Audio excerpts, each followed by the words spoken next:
안녕하십니까. 사랑하는 신학생들, 교단 목회자님들, 그리고 성도님들, 안녕하십니까. 오늘은 비할 데 없는 권위라는 주제를 가지고 말씀을 드립니다. 사람이 먼저 강한 자를 결박하지 않고서야 어떻게 그 강한 자의 집에 들어가 그 세간을 강탈하겠느냐. 예수님의 말씀이죠.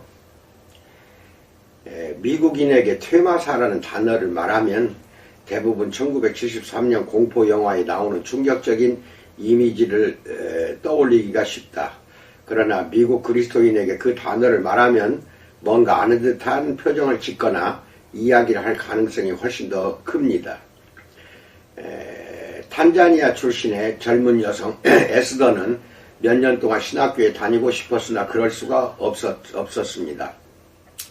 가나이나 학문적 재능의 부족 때문이 아니었습니다. 아프리카 신학 저널의 한 기사에 따르면 그녀가 귀신에 사로잡혀 있었기 때문이었습니다. 어느 날 기독교 지도자들은 에스더에게서 귀신을 쫓아낼 때가 되었다고 결론을 내렸습니다. 그때가 1982년이었습니다. 의식을 행할 시간이 다가오자 그들은 찬송가 몇 곡을 부르고 귀신 쫓는 것을 묘사하는 종교적인 글들을 읽었습니다. 그때 모여있던 사람들은 그들이 귀신 목소리로 확인한 소리가 에스더의 입에서 나오는 것을 들었습니다. 그녀는 이렇게 소리쳤습니다. 우리가 불타고 있다. 우리가 불타고 있다. 그 다음엔 이렇게 말했습니다. 우리가 나가고 있다. 에스더는 귀신에게서 해방되었다고 공표되었고 더 이상 도움을 필요로 하지 않았습니다. 그녀의 사례를 보고한 어느 작가는 이렇게 말했습니다. 귀신을 쫓는 일은 개인과 사회에 영적, 육체적 또는 물질적 축복을 가져다 준다. 그런 축복들 때문에 교회는 필요할 때마다 귀신 쫓는 일이 행해지도록 해야 한다. 라고 말했습니다. 이후에 앞으로 두 왕국의 충돌을 좀 더 자세히 살펴볼 것입니다. 여기서는 먼저 중요한 최전선에 초점을 두려고 합니다. 그것은 마귀들에 대한 예수님의 권위와 그것이 오늘날의 세계에서 어떤 의미를 갖는가 하는 것입니다. 특히 그분의 권위를 문자 그대로 받아들이는 아시아, 아프리카, 라틴 아메리카에서 말입니다. 역사학자인 필립 젠킨스는 이렇게 말했습니다. 북아메리카에서 악령쫓기와 축사의 개념은 외부인들이나 세속적인 관찰자들에겐 좀 기이하거나 광신적인 것으로 보인다. 반면에 북아메리카 밖의 더 새로운 많은 교회에서는 그것들이 전통적인 가설들의 논리적으로 잘 들어맞는다. 이렇게 말합니다. 세속적인 서양에서 우리가 어떤 생각을 하든 간에 아프리카 그리고 실제로 젠킨스가 지구의 남반구라고 부르는 커다란 지역에서는 구마가 필요한 상황이 자주 발생한다. 젠킨스에 의하면 압도적으로 지구 남반구의 교회들은 악의 존재와 마귀의 실체에 대한 확고한 믿음을 가르친다라고 말합니다. 물론 그런 사상들이 예수님 시대에는 당연하게 받아들여졌습니다. 첫 번째, 영적인 실체들에 대해서 말합니다. 예수님이 사셨던 1세기의 세상에는 여러 종교가 섞여 있었습니다. 가이사에게 공적으로 높은 지위가 부여되었던 로마 제국에서는 수백 개 이교도의 신들을 숭배했습니다. 물론 유대인들은 엄격한 일신교도로서 야훼를 따랐습니다. 그는 2000년 전에 족장 아브라함에게, 모세와 다윗에게, 그리고 그분의 말씀을 선포한 여러 선지자들에게 자신을 계시해 주셨습니다. 이교도들과 달리 유대인들은 하나님이 가장 높으신 분임을 확고히 믿었습니다. 그러나 일신론을 가르치는 히브리 성경에 따르면 이 하나님에게는 대적이 있고 우리도 마찬가지입니다. 그의 이름은 사탄 또는 루시퍼이며 어떤 이들은 이 타락한 천사를 마귀라고 부릅니다. 우리가 믿든 안 믿든 이 대적은 하나님의 통치를 훼손시키고 궁극적으로 타도하려는 한 왕국을 이끕니다. 그러나 우리가 의심한다면 예수님에게 반박하고 있는 우리 자신을 발견하게 될 것입니다. 회의적인 학자 마커스 보그는 이렇게 말합니다. 그러나 현대적 설명이 어떠하든 심리적 또는 사회적 요인들이 얼마나 많이 관여되어 있든 간에 우리는 예수님과 그분의 동시대인들이 어떤 영이나 다른 세계에서 온 영들에게 사로잡힐 수 있다고 생각했다는 것을 알아야 한다. 그들의 세계관은 그런 영들의 존재를 당연시했다라고 말합니다. 훌륭한 선생, 선지자, 인류를 사랑하는 분으로서 예수님을 연구하려는 우리는 그분이 이러한 세계관을 갖고 계셨다는 사실을 직시해야 합니다. 사실 예수님의 사역은 하나님 나라와 사탄의 나라 간의 갈등을 밝히 드러냈습니다. 신약학 교수인 클린턴 아놀드는 이렇게 말합니다. 공적 사역을 시작할 때부터 예수님은 서로 대립하는 나라 간 갈등의 본질에 대해 말씀도 하시고 증명해 보이셨다. 그는 가버나움 회당에서 하나님 나라를 선포하기 시작하는 순간 그 싸움에 말려드셨다라고 말합니다. 실로 예수님은 선생이자 그 이상의 존재였습니다. 그는 해방자였으며 단지 오늘날 우리가 익숙한 1차원적 세속적 의미에서만 그런 존재가 아니었습니다. 예수님은 사역을 시작하실 때 옛 선지자 이사야의 말을 풀어서 누가복음 4장 18절로 19절입니다. 주의 성령이 내게 임하셨으니 이는 가난한 자에게 복음을 전하게 하시려고 내게 기름을 부으시고 나를 보내사 포로된 자에게 자유를, 눈먼 자에게 다시 보게 함을 전파하며 눌린 자를 자유롭게 하고 주의 은혜의 해를 전파하게 하려 하심이라 하였더라 라고 말합니다. 하지만 오직 육체적 필요만 채워주는 사역과는 거리가 멀었습니다. 영적인 부분과 육적인 부분이 함께 어우러졌습니다. 그리고 사람들은 그것을 알았습니다. 마태복음 4장 23절로 24절입니다. 예수께서 온 갈릴리에 두루 다니사 그들의 회당에서 가르치시며 천국 복음을 전파하시며 백성 중에 모든 병과 모든 약한 것을 고치시니 그 나라의 복음을 그의 소문이 온 수리에 퍼진지라. 사람들이 모든 앓는 자 곧 각종 병에 걸려서 고통당하는 자, 귀신 들린 자, 간질하는 자, 중풍병자들을 데려오니 그들을 고치시더라 라고 말합니다. 물론 예수님은 육적인 필요들에 관심이 있으셨지만 영적인 고통들과도 싸우셨고 그 둘을 혼동하지 않으셨습니다. 그것은 일괄 타결이었습니다. 이 점에서 우리는 예수님이 마트에서 파는 종교적인 영웅 장난감들과는 달리 무한한 융통성을 가지고 우리가 부여하는 어떤 포스트 모던적인 입장이라도 취할 수 있는 분이 아니라는 것을 알 수 있습니다. 그분은 경건하고 비현실적이며 종교적 예술성을 가진 약간 여성적인 구세주가 아닙니다. 그분의 손은 늘 분투하느라 거칠고 갈라지기까지 했습니다. 그분은 악과 고난을 직시하셨고 그들의 목덜미를 붙잡으셨으며 그것에 대해 말씀하셨습니다. 그분의 사역을 지켜본 사람들은 이렇게 소리쳤습니다. 마가복음 1장 27절 이는 어찌미냐 권위 있는 새 교훈이로다. 더러운 귀신들에게 명한즉 순종하는도다라고 말합니다. 신약성경에 나와 있듯이 당시 귀신을 쫓아낸 유대인은 예수님만이 아니었습니다. 그러나 그분의 권위는 단연 뛰어났습니다. 물론 예수님의 종교적인 적들은 강력한 역사를 보고 다른 설명을 했고 그것을 바알이라는 고대 단어와 연관해서 바알세불 탓으로 돌렸습니다. 그것은 당시 사탄을 지칭하는 대중적인 이름이었습니다. 그들은 예수님이 그가 귀신의 왕을 의지하여 귀신을 쫓아낸다. 마태복음 9장 33절이라고 했습니다. 그렇다면 개인을 파멸시키거나 상대를 악마로 취급하는 정치에 대해 이야기해 봅시다.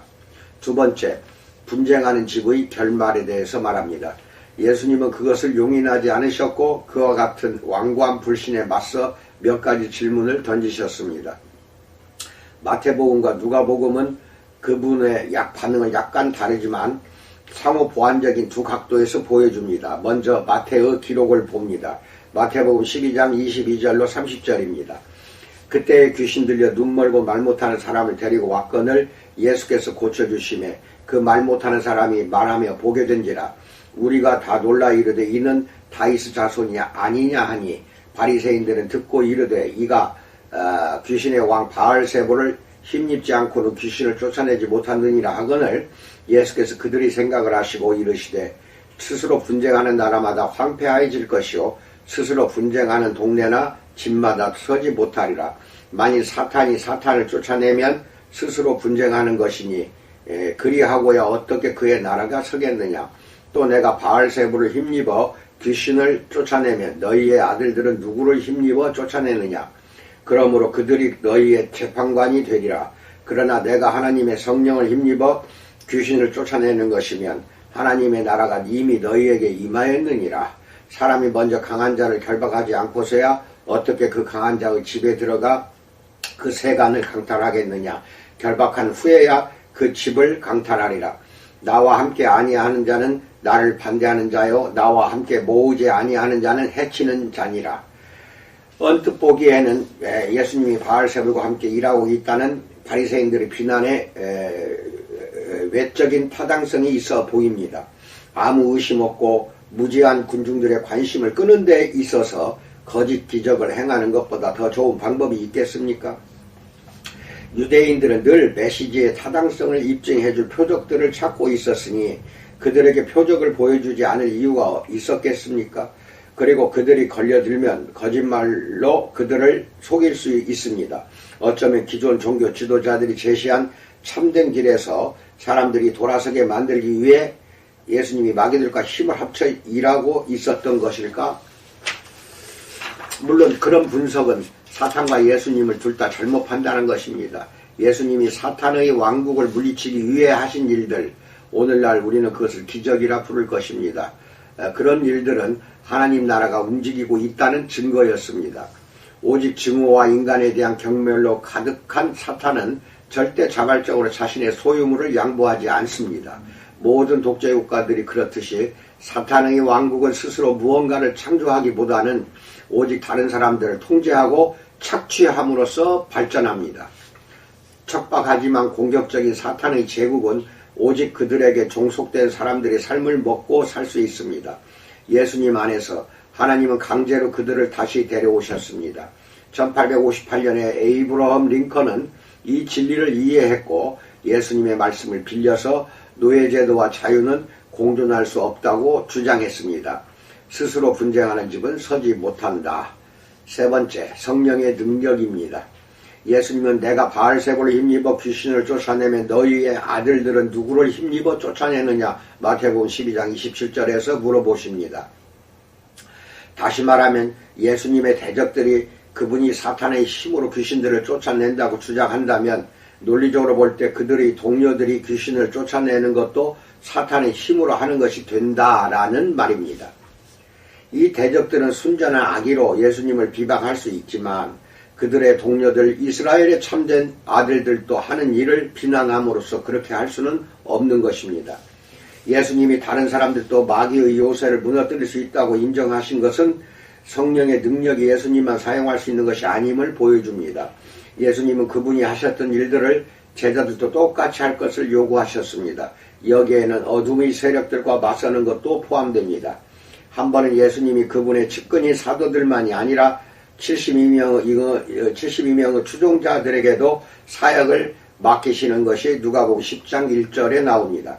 그들의 사역 보고를 위해 함께 모였을 때 72명은 기뻐하며 돌아와 이르되 주여 주의 이름이면 귀신들도 우리에게 항복하더이다 라고 말합니다.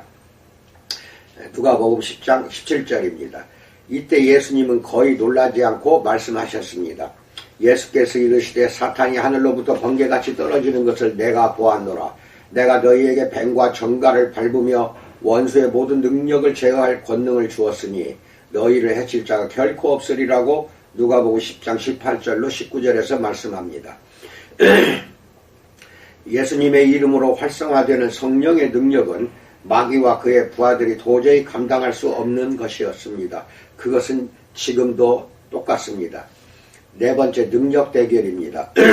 예수님의 그 다음 질문은 이렇습니다. 마태복음 12장 29절 사람이 먼저 강한 자를 결박하지 않고서야 어떻게 그 강한 자의 집에 들어가 그 세간을 강탈하겠느냐라고 말씀하십니다. 이는 그분의 우월한 능력과 권위에 대한 원초적인 주장입니다. 그렇습니다. 사탄은 인간의 마음속에 두려움을 심어주는 강한 자입니다.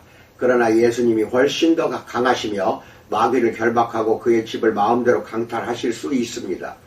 다수의 권력들과 서로 상충하는 믿음의 주장들에 맞서야 하는 지구의 남반구 제3세계에서 치유와 축사 사역이 많은 교회가 중심에 자리 잡은 것은 놀라운 일이 아닙니다. 그러나 사탄과 그의 무리는 인간이 당하는 고난의 유일한 원인이 아니며 주된 원인도 아닙니다. 성경의 첫 책에서 언급하듯이 가시덤불과 엉겅퀴, 땀, 그리고 죽음은 지금 우리가 사는 세상의 정상적인 부분들입니다. 이런 자연적인 악들은 하나님이 직접 허용하시는 것이며 반드시 사탄의 직접적인 사역이라고 할 수 없습니다.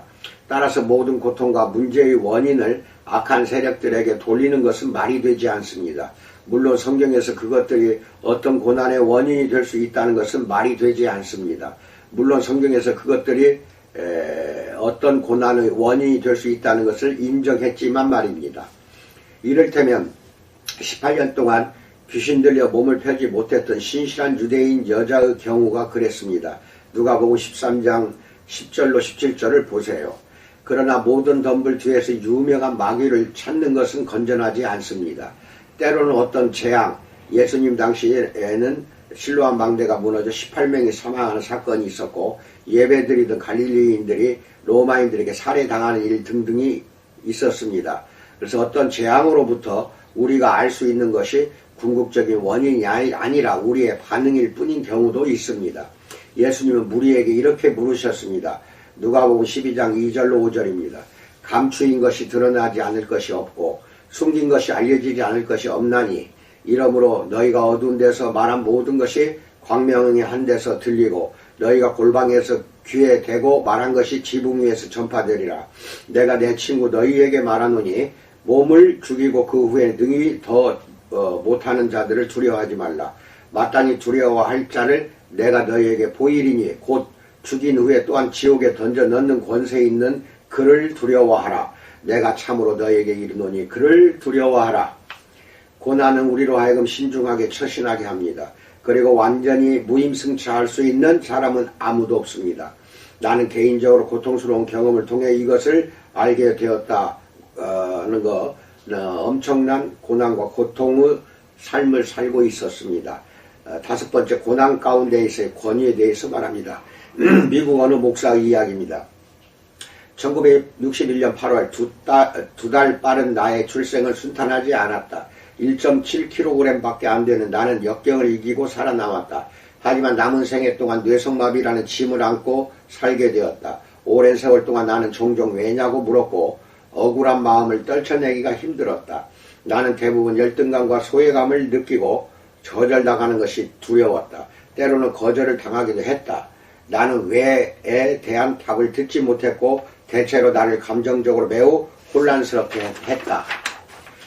그러나 바울의 말을 빌려 말하자면 이 육체의 가시는 나의 거대한 자아를 적어도 부분적으로나마 억제했고 내가 결코 온전히 이해하지 못할 하나님을 찾도록 이끌어 주었다.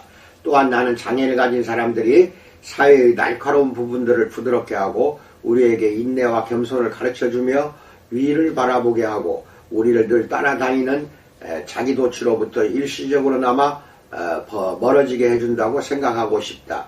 실제로 예수님은 사람들을 마귀와 죽음과 질병에서 해방시킬 권위가 있으시지만 때로는 합당한 이유로 그렇게 하지 않으신다. 그리고 때로는 그러한 이유들로 우리를 그 안에 들어가게 하신다. 전 백악관 대변인이었던 토니 스노우는 재발되는 암과 싸우다가 결국 사망했다. 그러나 그는 그 병을 뜻밖의 축복이라고 불렀다. 이렇게 말합니다. 사망의 음침한 골짜기로 들어가는 순간 상황이 달라진다. 당신은 기독교가 물렁하고 수동적이며 경건하고 부드러운 것이 아니라는 것을 알게 된다. 믿음은 바라는 것들의 실상이요 보지 못하는 것들의 증거이다. 하지만 그것은 또한 당신을 무서운 경고문이 사라진 세상으로 끌어들인다. 믿음의 삶은 스릴과 담대함, 위험, 충격, 반전, 승리, 직관들로 가득하다라고 스노우는 말하고 있습니다. 어느 날 예수님의 제자들이 물었습니다. 요한복음 9장 2절입니다.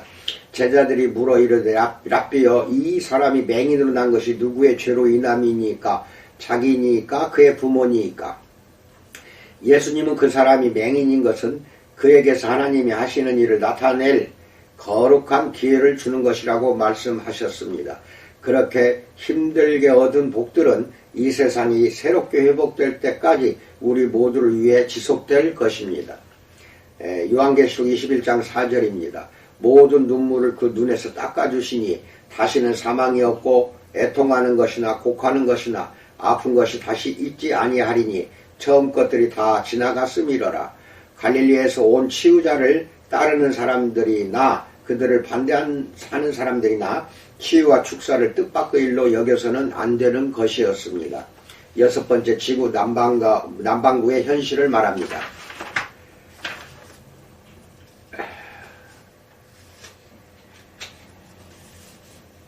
한편 지구 남반구와 다른 곳의 그리스도인들은 이 어두운 세상에 그리스도 왕국의 빛을 가져오기 위해 그들이 할 수 있는 일들을 하고 있다. 예수님이 절름발이를 고쳐주시고 눈먼 자를 보게 하시며 귀신을 쫓아내시고 가난한 자들에게 복음을 전파하신 것처럼 예수님은 갑작스럽게 등장한 그분 나라의 빛으로 삶의 추한 그림자들을 물리치며 그 길을 보여주셨고 이제 많은 이들이 그 길을 따르고 있습니다. 젠킨스는 악한 세력들과의 싸움이 종종 치유사역을 동반하며 지구 남반구의 그리스도인들은 그 두 가지를 다 축사의 형태로 본다라고 지적합니다. 실제로 나머지 세계의 많은 이들은 마귀와 질병에 대한 예수님의 권위를 함께 묶는 것에 거의 문제가 없다고 보며 그 권위는 지금까지도 계속되고 있다고 봅니다. 젠킨스는 치유를 강조하는 것이 아시아, 아프리카, 라틴 아메리카 지역에서 교회의 성장과 확산에 꼭 필요하다고 말합니다. 지구 남반구 전역에서 치유사역은 로마 제국 붕괴 이후 서부 유럽이 회심할 때와 마찬가지로 현대 기독교의 확장에도 중요한 역할을 했다. 그리고 지금도 몸이나 마음의 치유와 영적인 축사를 분리하는 것은 거의 불가능하다라고 말합니다. 그는 계속해서 또 이렇게 말합니다. 치유는 회심과 구원의 이야기에서 꼭 필요한 부분이며 아프리카와 아시아의 그리스도인들 사이에서 치유의 이야기들은 문학과 간증의 상당 부분을 차지한다. 예를 들면 필리핀의 한 부족 공동체에서 어느 복음 전도자가 한 회심자의 경험을 이야기한다. 곧 한 이웃이 조용히 그에게 묻기를 이 새로운 하나님은 자신이 죽어가는 아이를 낫게 해 주실 수 있냐고 했다. 바돌은 움직임이 없는 아기에게 안수하며 그 아기에게 생명을 주신 예수님의 이름으로 기도했다. 그 다음 주일에 이제 회복된 그 아기와 함께 온 가족이 교회에 나왔다. 마을 사람들은 정기적으로 그에게 아픈 사람을 위해 기도해달라고 했고 그들 대부분은 기적적으로 치유를 받았다. 약 15년 후 빠빠 속에 모든 사람들이 병자를 낫게 해 주실 수 있는 이 새 하나님을 섬기고 있다 라고 말합니다. 지금 우리는 정확하고 과학적인 계몽주의 세계관을 가지고 이에 대해 많은 질문과 이의를 제기할 수 있습니다. 어쩌면 그 아이는 어차피 병이 나을 아이였을 것입니다. 어쩌면 이것은 연상의 힘이나 변종된 플라시보 효과가 나타난 사례일지도 모릅니다. 어쩌면 그 복음 전도자가 자기 사역의 위상과 재정 지원을 향상시키기 위해 거짓말을 하거나 과장을 하고 있을지도 모릅니다. 그 모든 것과 별개로 나처럼 그런 보고를 잘 믿는 사람들도 하나님이 우리 자신의 경험 속에서는 이런 치유를 거의 행하시지 않는 것 같은 상황에서 하나님께 의존하는 것이 불안하게 느껴집니다. 게다가 예수님의 초자연적인 권위에 대한 과도한 의존은 사람들이 현대 과학과 의학과 위생시설의 발전을 받아들이는데 방해가 되지 않을까? 예를 들어 아주 작아서 보이지 않는 바이러스가 성교나 더러운 주사 바늘을 통해 전염되어 실제로 에이즈에 걸리게 한다는 것을 모두가 알고 있는 이때에 마녀의 저주의 힘을 믿는 것은 위험하지 않겠는가? 이에 대해 젠킨스는 첫째, 개인적인 악과 그것을 다스리는 예수님의 권위에 대한 그리스도인의 믿음이 실제로 공동체와 건강을 촉진시킨다고 말합니다. 왜냐하면 그것은 더 오래된 영적인 악의 개념들을 진지하게 다루며 그것을 밖으로 끄집어내어 공개적으로 다루기 때문입니다. 선교사들과 다른 외부인들은 때로 지구 남반구의 사람들이 입으로는 그들의 문제에 대한 우리의 과학적 진단을 이야기하지만 그들의 무랄론적 세계관은 대개 그대로 남아있다고 말합니다.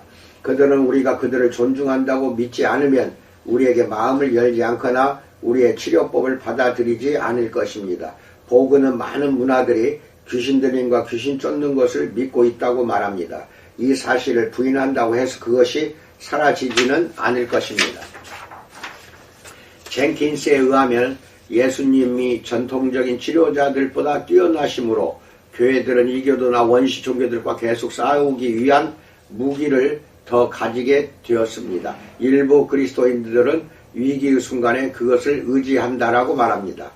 서양인들과 비서양인들 간에서 건강한 관계를 위한 키트를 마련하는 것 외에도 젠킨스는 지구 남반구 사람들의 영적 세계관을 존중해 줌으로써 얻는 다른 유익들을 이야기합니다.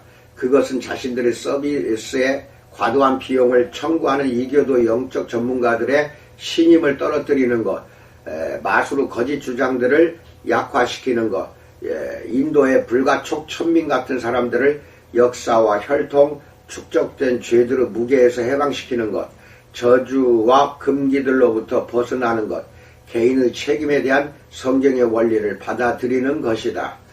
하지만 과학의 가시적인 유익들은 어떠한가? 기적에 대한 믿음을 실험실의 과학적 방법을 훼손시키지는 않는가? 그리스도인들이 실제 사는 모습을 보면 그렇지 않습니다.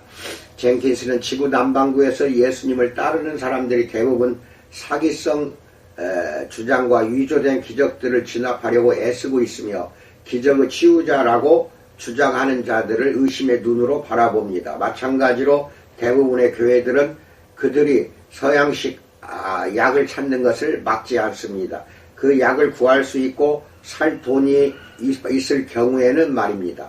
그런데 두 조건이 모두 충족되는 경우는 매우 드뭅니다. 또한 대부분의 사람들에게 치유는 특정 질병의 치료보다 전체론적이고 포괄적인 병을 다루는 것으로 이해하고 있다라고 말합니다. 그는 라틴 아메리카에 있는 오순절파 교회의 한 목격자의 말을 인용합니다.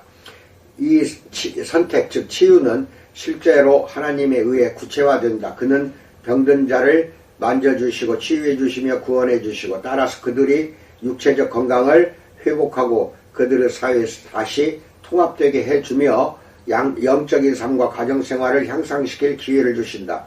그들의 건강을 회복시켜 주시면서 또한 그들의 존엄성을 되찾게 해주시는 것이다 라고 말합니다. 물론 우리는 궁핍한 대중들의 무지와 절박함을 이용해 부정한 방법으로 부를 얻으려는 종교적 사기꾼들의 존재를 무시할 수 없습니다. 예를 들어 가나에서 온 한 목사가 예배 시간 동안 아무것도 모르는 예배자들에게 전류를 보내기 위해서 사용하는 기적의 기계를 밀반이 발에다가 우간다에서 체포되었다고 들었습니다. 작가인 마이클 쿠네오는 수상한 구석이 있는 번영 설교자들과 소위 미국에서 기적을 일으킨다고 하는 자들을 무서운 시선으로 바라봅니다. 우리는 이렇게 질문해야 합니다. 사기꾼들이 존재한다는 사실이 축사사역의 전체적인 신빙성을 떨어뜨리는가? 라고 질문하세요. 만일 그렇다면 우리는 사기꾼들이 존재하는 인간 생활의 모든 다른 영역들도 다 버려야 할 것입니다. 투자산업, 신용카드회사, 심리상담, 성직자 등이 그렇습니다. 7번째, 서양인의 경계심에 대해서 말합니다. 그렇다면 회의적인 성향이 있는 서양인은 이 모든 것과 무슨 관련이 있는가? 그는 질병을 다스리시는 예수님의 권위를 보여주는 수많은 성경의 이야기들과 마귀의 존재, 전 세계적으로 점점 더 많아지고 있는 거룩한 능력의 발생에 관한 보고들을 단지 낡은 미신으로 여겨야 하는가? 그렇게 할 경우 우리에게는 미신적인 겉모습을 벗은 새로운 예수가 남는 것이 아니라 아예 예수가 남지 못할 것이라고 믿습니다. 우리는 그것들 없이는 그분을 이해할 수 없습니다. 보구의 말처럼 공간복음서에 나오는 갈릴리의 예수님 이야기에는 기적과 관련된 부분이 매우 높은 비율을 차지하고 있습니다. 또한 그 기적들은 사람들에게 예수님의 가르침들을 입증해 주었다는 것도 기억합시다. 기적 없이는 가르침도 없습니다. 어떤 영역에서 예수님의 권위를 빼앗는 것은 모든 영역에서 그분의 권위를 빼앗는 것입니다. 따라서 우리가 예수님을 사기꾼으로 치부할 각오가 되어 있지 않는 한 그분의 초자연적인 권위를 받아들이는 법을 배워야 할 것입니다. 문제는 어떻게 할 것인가 하는 것입니다. 8번째, 초자연적인 삶. 우리가 당당하게 과학적 발전을 자랑스러워하는 동안 많은 뛰어난 과학자들이 그리스도인이었다는 것을 기억하면서 아마도 세속적인 우리의 사고방식이 우리의 눈을 가려서 하나님이 그분의 능력을 나타내고 그분의 통치를 증진시키기 위해 역사하시는 더 넓은 세계를 보지 못했을 것입니다. 철학자 J.P. 모어랜드가 인정하듯이 우리 복음주의자들은 종종 치유와 귀신 쫓는 일, 기적, 지식과 지혜가 담긴 예언적 말씀을 너무 빨리 묵살해 버린다. 다행히 복음주의 신약학자들 사이에서 어떤 성경적 주제들은 성령의 기적적인 능력의 권한을 부여함으로 그러한 묵살을 불필요하고 비성경적이라는 의견이 확산되어 왔다라고 말합니다. 실제로 개신교 복음주의 공동체는 기적이라는 주제에 대해 전혀 획일적인 견해를 갖고 있지 않습니다. 신약학자 웨인 그루뎀의 말을 인용해서 모어랜드는 기독교 공동체 안에 있는 4가지 흐름을 설명합니다. 첫째, 은사 중단론자. 기적을 일으키는 은사들이 사도들에게서 끝났다고 믿는다. 둘째, 개방적이나 신중한 이들. 복음 전도와 제자도에서 기적은 중요하지 않다고 생각한다. 세 번째, 제3의 물결. 그리스도인들은 기적이 교회 생활에 중요하다고 믿는다. 네 번째, 오순절파 은사주의 운동. 기적적인 은사들을 받아들이되 방언을 강조한다. 이렇게 4가지로 흐름을 설명합니다. 나의 생각은 이렇습니다. 예수님이 병자들을 고쳐주시고 귀신들을 쫓아내셨다면 예수님이 제자들의 그 이름의 권세를 사용해 병을 고치고 귀신을 쫓아내라고 하셨다면 예수님이 제자들에게 명하신 모든 것에 순종하도록 우리를 가르치라고 하셨다면 예수님의 제자들이 그보다 더 큰 일들을 할 거라고 말씀하셨다면 교회가 기적을 일으키는 예수님의 권세를 사용하심으로써 성장하고 있으며 지금까지도 늘 성장해 왔다면 이렇게 생각해 볼 필요가 있습니다. 이 주제가 비록 이해하기 어렵거나 거기에 함축된 의미들이 충격적일지라도 우리는 최소한 하나님이 언제나 최종 결정권자이심을 알고 기적적인 일들이 흔하지 않더라도 그리스도인 삶의 정상적인 한 부분임을 인정해야 합니다. 물론 예수님의 초자연적인 권세를 믿는다고 해서 우리가 원하는 대로 모든 일들이 이루어지지는 않습니다. 바울은 그의 몸에 있는 가시가 없어지게 해달라고 3번 기도했으나 거절당했고 그 후 하나님의 능력이 약한 데서 온전해진다고 고백하는 것이 고린도후서 12장 9절을 보세요. 그러나 우리는 하나님이 그분을 따르는 자들을 사용해 굶주린 자들을 먹이시고 병자들을 고치시며 귀신을 쫓아내시고 죽은 자를 살리시며 그분의 뜻을 이루기 위해 기적을 행하기 원하시고 또 행하실 수 있다는 것을 기대할 수 있고 또 기대해야만 합니다. 나는 이런 유의 믿음이 종종 내 이해의 영역을 넘어선다는 것을 고백합니다. 나는 성경이 가르치는 바와 지구 남반구에서 초자연적으로 이루어지는 교회의 성장에 지적으로 동의할 수 있습니다. 하지만 믿음으로 나아가 예수님의 초자연적인 권위가 실제 존재하는 것처럼 사는 것은 또 다른 문제입니다. 은사 중단론자에서 제3의 물결 복음주의자가 된 모어랜드는 그렇게 되려면 이 영역에 관한 좋은 책들을 읽고 이런 종류의 사역에 참여하고 있는 믿을만한 사람에게서 배우며 당신의 그룹 안에서 사람들이 그들의 경험을 나누게 하고 기적에 관해 배우는 것이 당신의 성교 프로그램의 의도적인 한 부분이 되게 하라고 주장합니다. 나는 여기에 2가지만 더 추가하려고 합니다. 첫째, 당신의 영적 근육을 단련할 필요가 있는 자리에 있으라. 시험이 없으면 믿음은 결코 성장하지 않습니다. 둘째, 마귀가 아니라 예수님에게 늘 초점을 맞추라. 영적 전쟁을 단지 당신의 제자도의 한 면으로 여기고 어둠의 왕국을 무시하지도 말고 그것이 당신의 믿음을 지배하게 하지도 말라. 예수님의 권세가 사탄의 권세보다 훨씬 더 크다는 것을 기억하라. C.S. 루이스가 그것을 잘 말해 주었습니다. 마귀에 관해 인간이 빠질 수 있는 두 가지 동등하면서 정반대인 오류가 있다. 하나는 그들의 존재를 믿지 않는 것이고, 다른 하나는 그들을 믿으면서 그들에 대해 과도하고 건강하지 못한 관심을 갖는 것이라고 말하고 있습니다. 이후에 또 살펴봅니다. 여러분야, 나는 성경에서 나오는 예수님의 그 하신 사역과 기적을 믿어야 됩니다. 저 역시 중국, 필리핀, 인도 이 여러 나라를 선교를 여러 번 다녔으나 예수님을 모르는 지역에서 귀신 축사 사역은 상당한 그 기적 효과가 나타나지만 발달한 대한민국이나 미국 같은 서구 여러 나라에서는 축사 사역이 그렇게 사라진 지가 상당히 오래됩니다. 이런 부분도 연구 과제로 여러분들이 알고, 또한 저 같은 경우에는 치유 사역을 지혜를 주셨는데, 이것은 어떠한 매개체, 화장품이나 식품이나 약품이나 이런 매개체를 통해서 낫지 못하는 희귀한 질병들이 낫게 되는 사역을 지난 30년간 엄청나게 저는 경험을 한 사람입니다. 이런 모든 부분에서 아직 우리에게는 성령의 그 능력이 크게 임한다는 것을 느끼지 못하는 사람들도 많이 있겠으나, 이제부터는 경험적으로 또는 그 경험을 했던 분들을 통하여 그런 것을 가까이 보고 느끼기를 주님의 이름으로 축원드립니다. 감사합니다.